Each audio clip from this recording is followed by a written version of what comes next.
Have you ever felt like something was wrong in a seemingly normal place? Like something or someone was watching you? Imagine stopping at a pit stop at night, tired from the road, and suddenly being pulled into a nightmare that defies reality.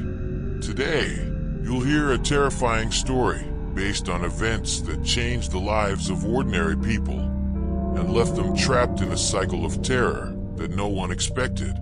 This is the story of a pit stop that became the stage for an ancient ritual of impossible choices and a desperate fight for survival. But the scariest thing of all is that this story may be true. The rain fell heavily on the asphalt, turning the deserted highway into a sea of distorted reflections. Julia's windshield wipers barely managed to clear a path through the drops that insisted on obscuring her vision. It was late at night, and the only constant sound was that of the car's engine and the water hitting the glass. "Are you sure there isn't another gas station around here?" Marcos asked, anxiously fiddling with his cell phone. He had already tried to locate something on the map several times, without success. "The next one is almost 50 kilometers away, and the tank is almost empty," Julia replied, her voice tense. Lucas, in the passenger seat, sighed and adjusted the position of the GPS on the dashboard. "We better stop soon. We're in the middle of nowhere, and I don't want to keep pushing this car." A few minutes later, the yellow lights of a pit stop appeared in the distance, partially hidden by tall trees and branches that stuck out like crooked arms. The sign said Auto Posto Horizon, but the letters were off, except for a faintly blinking H.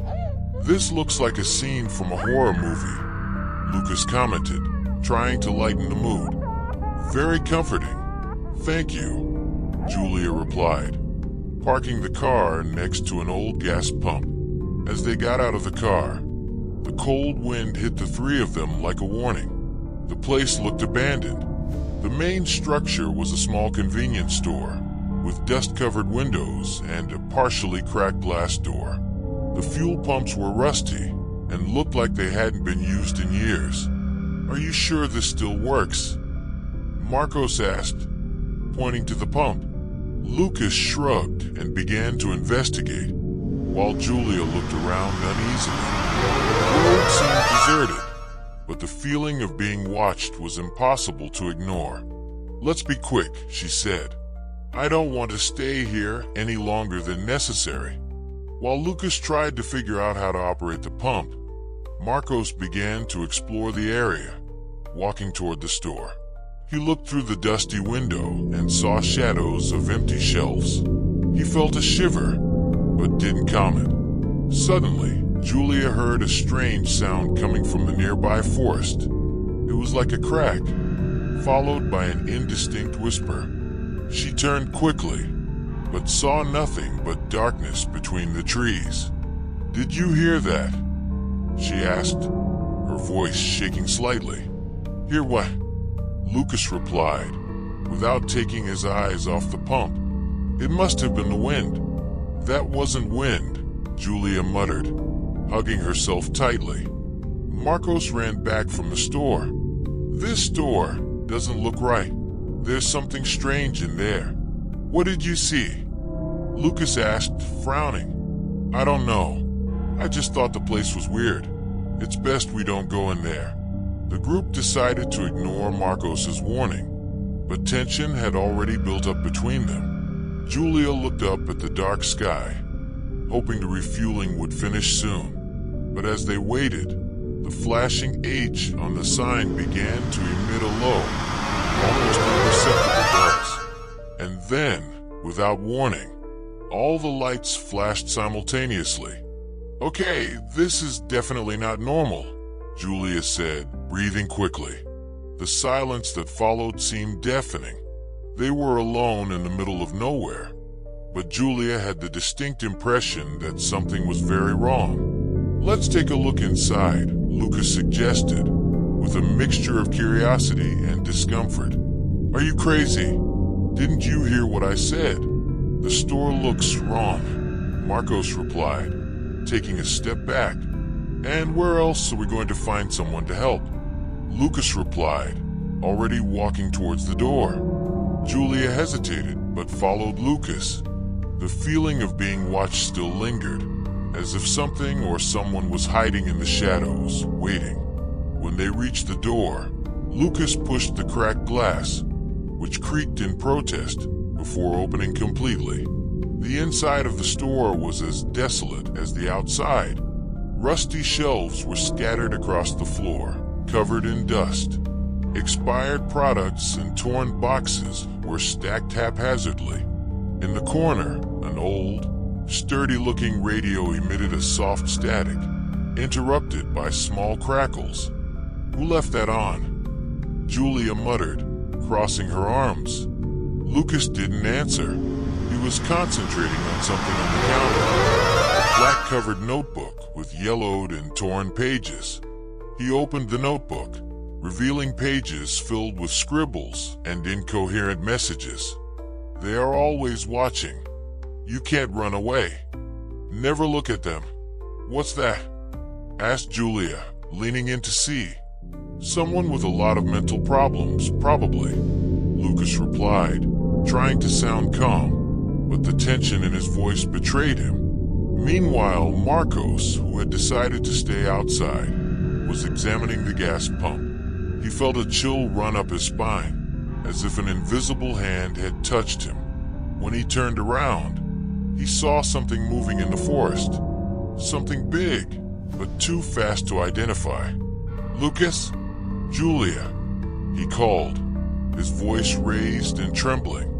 Julia ran out of the store when she heard Marcos's urgent tone, leaving Lucas still analyzing the notebook. What was it?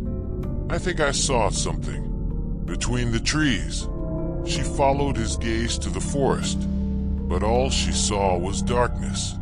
The rain was now just a drizzle, but the sound of the drops falling on the leaves made the environment seem even more isolated. There's nothing there, Marcos, she said, trying to convince him and herself. At that moment, Lucas came out of the store, holding the notebook. You have to see this. Before he could show them, a sound echoed through the air, a loud bang, followed by something scratching metal. What was that? Marcos asked, visibly terrified. The three of them ran to the back of the pit stop, where they found an outside bathroom with a rust-covered metal door. The scratch marks were deep, as if something very strong had tried to open the door. Some animal, Julia suggested, trying to sound rational. What kind of animal does that? Marcos replied, pointing to the marks, which looked like they were made by huge claws. Lucas approached and tried to turn the doorknob, but the door was locked. He put his ear against the cold surface and heard a muffled, almost imperceptible sound coming from the other side. I think there's something or someone in here, he said, stepping back. Marcos shook his head, already taking steps back. Whatever it is, it's not our problem. Let's get out of here. What about the car? Julia reminded him. Marcos pointed to the vehicle parked next to the gas pumps. The headlights were off, and the engine was completely silent. I thought you left it running, Julia exclaimed, running to the car. She tried to turn the key in the ignition, but the engine wouldn't respond. It can't be. Are we stuck here? Marcos asked, now sweating coldly. Lucas, still holding the notebook, looked at the store's radio, which continued to emit static. He remembered the words in the notebook and felt a tightness in his chest. Something about that sentence, never look at them, seemed more than a warning. Before he could share his thought, a loud knock on the car window made everyone turn around abruptly. The sound of the knock on the window was like a gunshot in the silence. Julia screamed, instinctively stepping back. Lucas and Marcos turned at the same time, staring at the fogged-up car window. There was no one there. Who did this? Marcos asked, his voice filled with panic. I don't know, but I don't think we're alone, Lucas replied, clutching his notebook to his chest. Julius looked around, trying to find an explanation. The darkness of the forest seemed more oppressive now, and shadows danced under the intermittent light of the pit stop sign. We can't stay here, she said breathlessly. We need a plan. What about the car? We can't leave without it, Lucas argued. Marcos walked over to the fuel pump. Looking at the dashboard, the fuel indicator light was off, and the hose looked dry. He tapped the side of the pump, as if that would fix the problem, but nothing happened. It's like everything here is dead, he muttered. Suddenly, the pit stop lights flashed again, this time more intensely. A low hum began to echo, as if coming from underground. The three looked at each other, unable to hide their fear. Did you hear that? Julia asked, almost whispering. Before anyone could respond, the radio inside the store increased in static volume, followed by a low, distorted voice that uttered unintelligible words. Someone is messing with us, Marcos exclaimed, starting to lose his temper. This is no joke, Lucas replied, staring at the radio through the store window. There's something wrong with this place. Julius pulled Lucas by the arm. It doesn't matter what's wrong. We need to get out of here now. As the three of them started to walk away from the car, the sound of footsteps echoed through the area, coming from the direction of the forest. They weren't hurried steps, but slow, dragging steps, as if something heavy was approaching. They froze in place, all their muscles tense. What's that? Marcos asked, almost out of breath. Lucas, driven by a mixture of courage and desperation, walked slowly toward the sound. He shined the flashlight on his cell phone, but the light barely penetrated the darkness. Lucas, no, Julia called, but he ignored her. He stopped suddenly, the flashlight illuminating a spot between the trees. It was a tall, deformed figure, with elongated arms and an unnatural posture. It had no visible face, just a shape that seemed to absorb the light around it. My God, he muttered, stepping back. The figure stood still for a moment, before taking a step forward, making the ground creak. Julia grabbed Marcos by the arm and ran back into the store, pulling Lucas with her. Inside the store, the glass door slammed shut with a bang, as if it had been pushed by an invisible force. The radio emitted static again, but this time it was interspersed with a low, sinister laugh. What was that? Marcos asked, sweating and shaking. I don't know, but I don't want to find out, Julia replied, trying to regulate her breathing. Lucas looked at the notebook in his hands, flipping through the pages in search of something useful. He stopped at a note that seemed more recent. If they see you, run. If you see them, don't look away. We can't face this alone, he said, showing the note to the others. And who's going to help us? We're in the middle of nowhere, Marcos shouted, his voice filled with desperation. The tension was rising, and the feeling of being trapped was suffocating. Outside, the footsteps continued, now moving in circles around the store. The laughter on the radio grew louder, mixing with disjointed words. Julia held Marcos's hand tightly, while Lucas looked at the door, trying to find a way out. We need to get out of here before. Lucas began, but was interrupted by a loud, metallic sound. Something or someone was trying to open the door to the outside bathroom. The metallic sound coming from the bathroom was rhythmic, as if something was banging on the iron door with increasing insistence. Julia tried to contain her panic as she held Marcos's arm. What's going on? She asked, her voice trembling. I don't know, but I'm not going to wait to find out, Marcos exclaimed, trying to open the store door. Lucas held the notebook tighter. Wait, we can't leave like this. The thing outside is surrounding us.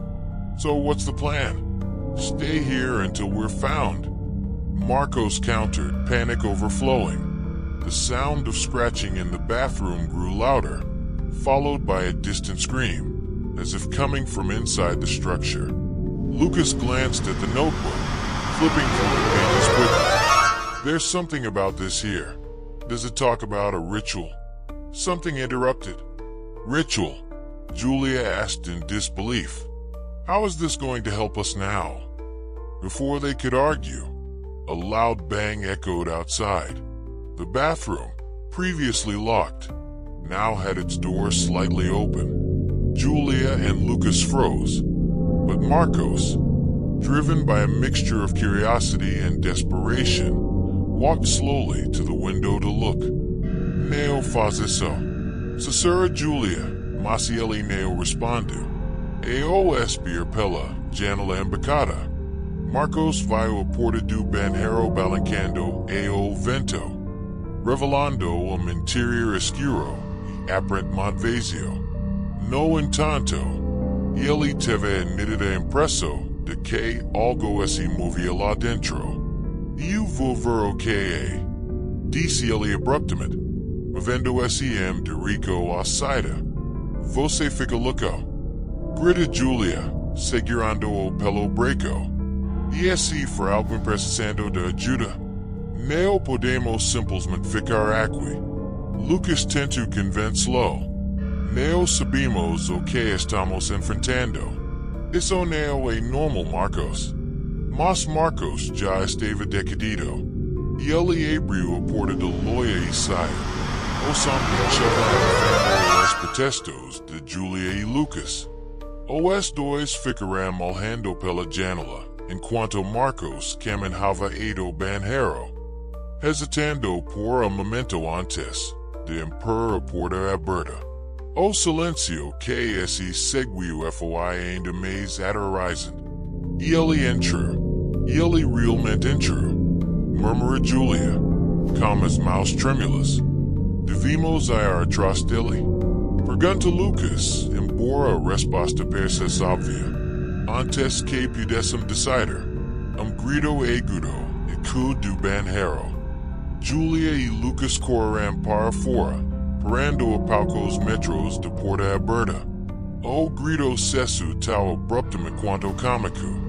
E tudo o que restou foi o som de chuva e o zumbido distante do letreiro do pit stop. Marcos!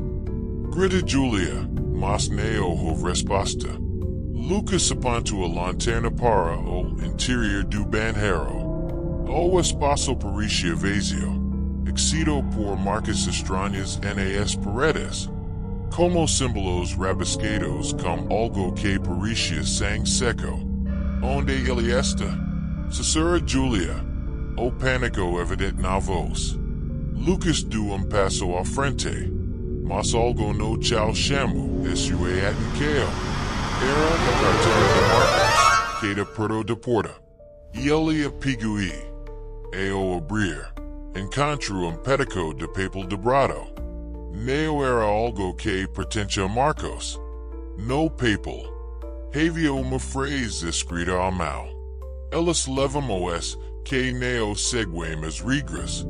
Julia puxa Lucas pelo braço, tentando trazê-lo de volta para a loja. Ele não está aqui. Precisamos ser agora. Mas Lucas estava fixado nos símbolos nas paredes. E ele reconhecia alguns deles do caderno que havia encontrado antes. Era como se o banheiro tivesse sido usado como parte de algo muito mais sombrio. Isso faz parte do ritual. Ele murmurou para si mesmo, sem perceber que Julia já estava passando-o com força. Lucas, pelo amor de Deus, vamos. Eles correram de volta para a loja, fechando a porta com força. O radio ainda emitia estática, mas agora intercalada com sussurros incompreensíveis. Julia Kamaku acorda silenciosamente, sentindo o peso do desaparecimento de Marcos e a incerteza do que viria a seguir. Lucas folheou o caderno novamente, agora em busca de respostas desesperadas. E ele encontrou uma página que mencionava ciclo. Se o ritual não for completado, o ciclo recomica. Almas serão perdidas e que a dívida se apega. Ciclo. A dívida? O que isso significa? Pergunta Julia, olhando para Lucas enquanto enxugava as lágrimas. Antes que ele pudesse responder, ouviram batidas na porta de vidro da loja. Era Marcos. Ele voltou. Grita Julia, correndo para abrir a porta. Lucas a seguiu pelo breco, passando-a para trás. Espera, algo está errado. Eles olharam juntos para Marcos, parado do lado de fora. Sua expressão era estranha. O sorriso fixo e os olhos vidrados. E ele ergueu a mão e bateu novamente. Mas o som era seco, quase mecânico. Por que ele está agindo assim? Sussurra Julia, aterrorizada. Isso não é ele. Responde Lucas com a voz baixa. Marcos continuava batendo na porta. O som repetitivo ecoando pelo ambiente. Julia queria correr e ele, mas algo no olhar vazio de Marcos se detinha. Era o mesmo homem que havia sido momentos antes. Ele está em perigo. Precisamos ajudá-lo. Implora Julia, tentando se soltar da mão de Lucas. Não a ele. Lucas insistiu, passando-a para trás. Olhe para os olhos dele, Julia. Algo o tomou. Ela hesitou. O coração acelerou, enquanto olhava fixamente para Marcos do outro lado do vidro. E ele não piscava. E assim o sorriso parecia cada vez mais forcado, quase uma careta. De repente, ele parou de bater. Em movimento estranho, viram-se de costas para a loja e começou a caminhar em direção à floresta. O que ele está fazendo? Pergunta Julia, quase sem falago. I don't know, but we can't follow him. Not until we understand what's going on here. Lucas turned his attention back to the notebook. He flipped through the pages quickly, searching for something that could explain what had just happened. On one of the last pages, he found a detailed description of the ritual. 3 lives, 3 sacrifices. A broken circle will never be closed. The soul of the first will be marked. The second tested. The third taken. This can't be serious, he muttered, the weight of the words weighing on him. What is it? Julia asked, looking over his shoulder. Lucas showed him the page. It seems we're in some kind of cycle. They need 3 people to complete the ritual. Julia recoiled, her eyes wide. Are you saying we're trapped here because of some ancient ritual? That's crazy. I know. But look around us. None of this is normal. I know. But look around us. None of this is normal. I know. But look around us. Julia tried to process what he was saying as she looked back at the radio, which was now broadcasting words interspersed with static. Return the debt complete. Lucas! Julia called, pointing to the radio. He was silent for a moment, absorbing what he was hearing. They want us to complete the ritual. And if we don't? Julia asked, fearing the answer. Before he could answer, the store's lights flickered violently, and a loud scratching sound began to echo throughout the building. Julia screamed, grabbing Lucas's arm. They're here. Lucas looked around, trying to locate the source of the sound. The walls of the store seemed to vibrate, and the shadows on the shelves began to move independently, as if they had a life of their own. Julia pointed to the entrance. The door. Marcos's figure was back, but he was not alone.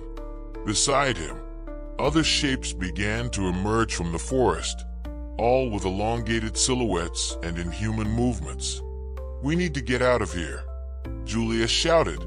Lucas gripped the notebook tightly. "No, we need to finish this."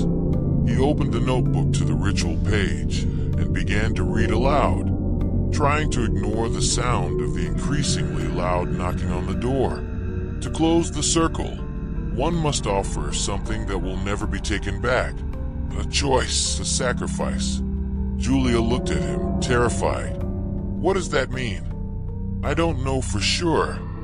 But he looked at Julia, his eyes full of concern. "I think we need to choose between us who." Before he could finish, the door opened with a bang, and the figures began to enter. Julia screamed, but Lucas grabbed her hand, pulling her back. "Run!" They ran to the back of the store, finding a door that led to a small storage room. Lucas locked the door behind them, while Julia cried silently. "We don't have much time. They'll get in," he said, flipping through the notebook again. On one of the last pages, he found something that seemed to be a final warning. When the circle closes, only one can leave. Julia stared at him, her eyes full of tears. "No, we can't do this, Lucas. We can't choose. We have no choice." He swallowed hard, feeling the weight of the decision. Outside, the knocking grew louder, and the door began to give way. Lucas looked at Julia, his eyes full of pain. "I'll distract them. You keep the notebook and get out of here." "No," Julia shouted, grabbing his arm. "I won't let you do this. It's the only way," he replied, his voice firm. Before she could argue, the door gave way completely, and the figures entered the warehouse. Lucas pushed Julia back and faced the invaders, holding the notebook as if it were a weapon. "Come get me, you bastards," he shouted, running towards them. The figures advanced on him, while Julia, trembling, looked at the notebook in her hands. She saw the words on the last page glow for a moment, as if they were alive. "Complete the circle, or lose everything." She closed her eyes, tears streaming down her face as Lucas's screams echoed through the room. The silence that followed was deafening. Julia was huddled in the corner of the warehouse, clutching the notebook to her chest. The echo of Lucas's screams still seemed to hang in the air, but the figures had disappeared. All that was left was an oppressive feeling of emptiness. She looked at the notebook. The last page was completely blank now, as if the words that had once shown had been erased. "Lucas," she whispered, tears streaming down her face. Julia stood up, her knees weak and shaking. Carefully, she opened the warehouse door and looked inside the store. The lights still flickered, and the radio continued to emit static, but there was no sign of the figures or Lucas. She walked slowly to the center of the store, the notebook still clutched in her hands. That was when she saw something on the floor, Lucas's wristwatch with the broken strap. "This can't be the end," she told herself, feeling despair grow. Suddenly, the radio stopped. The static stopped completely, and a low, hoarse voice filled the room. "The circle is almost complete. Only one must remain. Who are you?" Julia shouted, turning in all directions. The voice laughed, a cold, cutting sound. "It doesn't matter who I am. What matters is what you will do." She looked back at the notebook. Suddenly, the words began to reappear on the last page, but they were not the same as before. "Choose. Sacrifice. Sacrifice yourself or sacrifice another. The cycle must end. Julia felt the weight of those words crush her. There was no longer any doubt. The ritual required her to decide. Her life or Lucas's. No, she whispered, shaking her head. I can't do this. The voice answered with implacable calm. If you don't choose, both will be taken. The store began to shake. The shelves fell, and the lights exploded, plunging everything into an eerie gloom. Julia ran to the window, but the world outside looked different.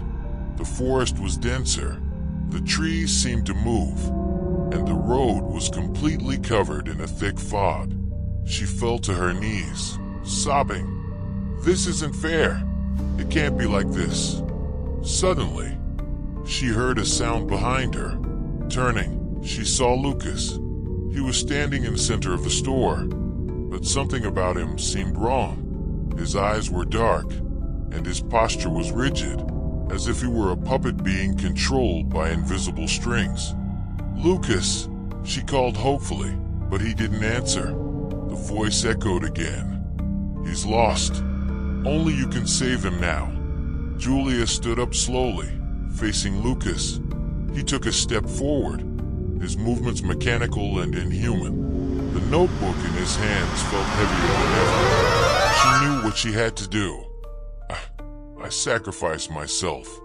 Her voice was low but firm. As soon as the words left her mouth, the notebook glowed brightly, almost blinding her. The voice laughed again, this time louder and echoing throughout the store. He looked at the notebook on the floor, but it was now empty, all the pages blank. Julia, he whispered, feeling the emptiness left by his absence. Outside, the sun was beginning to rise, dispelling the darkness and fog. The pit stop seemed normal again, as if nothing had happened. Lucas walked to the car, finding the key in the ignition. The tank was full. He got in the vehicle, but hesitated before starting it. He looked at the pit stop sign one last time, feeling a shiver when he realized it was now off. With a heavy heart, he started the engine and headed down the road. As Lucas walked away, the pit stop sign blinked one last time, and the voice whispered in the breeze. The cycle always starts over again. Do you dare to follow us and find out what happens in this haunted place? Then don't miss a single second. Subscribe to the channel now, activate the bell, and if you like mysteries and real horror stories, leave your like for more videos like this. So, have you ever had a strange experience while traveling? Leave your story in the comments, because we want to know. Let's start this journey. And be careful. You may never look at a pit stop the same way again.